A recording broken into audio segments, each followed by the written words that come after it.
Assalamualaikum warahmatullahi wabarakatuh. Saya Yoga Dewi Maulana akan membacakan tentang pengertian atmosfer. 1. Pengertian atmosfer. Atmosfer berasal dari kata gemos yang berarti uap dan sapira yang berasal. Lapisan atmosfer adalah lapisan udara yang menyelimuti bumi.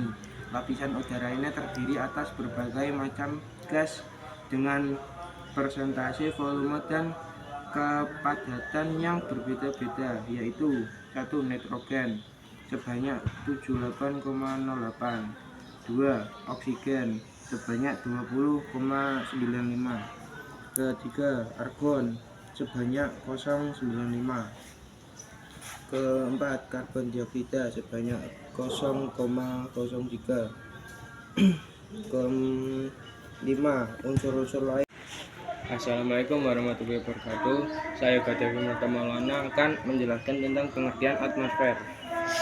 Pengertian atmosfer adalah yang berasal dari kata gemos yang berarti uap dan sapira yang berasal. Lapisan atmosfer adalah lapisan udara yang menyelimuti bumi. Lapisan udara ini terdiri atas berbagai macam gas dengan persentase volume dan pendapatan yang berbeda-beda. Atmosfer juga memiliki sifat fisik, yaitu A. Berada di ketinggian 0 km sampai 560 km di atas permukaan tanah. Kedua, terdiri atas unsur gas, debu, dan uap air. Ketiga, dapat menyebabkan tekanan. 2. Lapisan-lapisan atmosfer dan cuaca. 1. Pengertian iklim dan cuaca. Cuaca adalah kondisi atmosfer yang terjadi pada waktu tertentu di daerah yang tidak luas.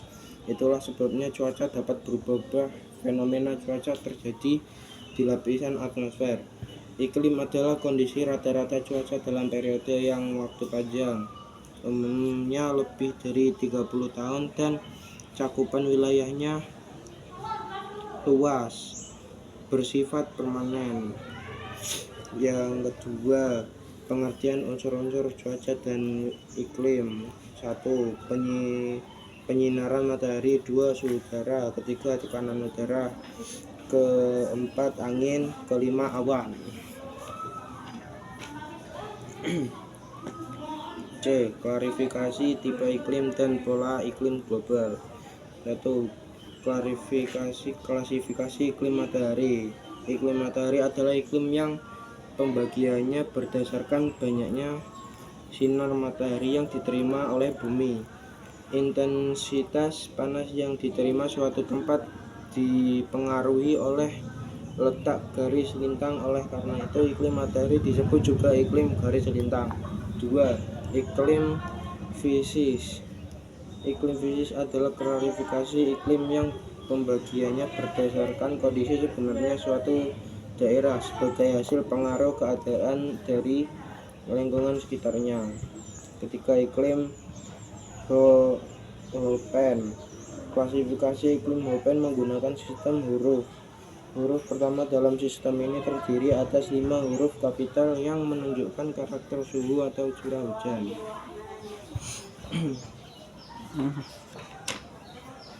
Yang keempat, iklim Ferguson.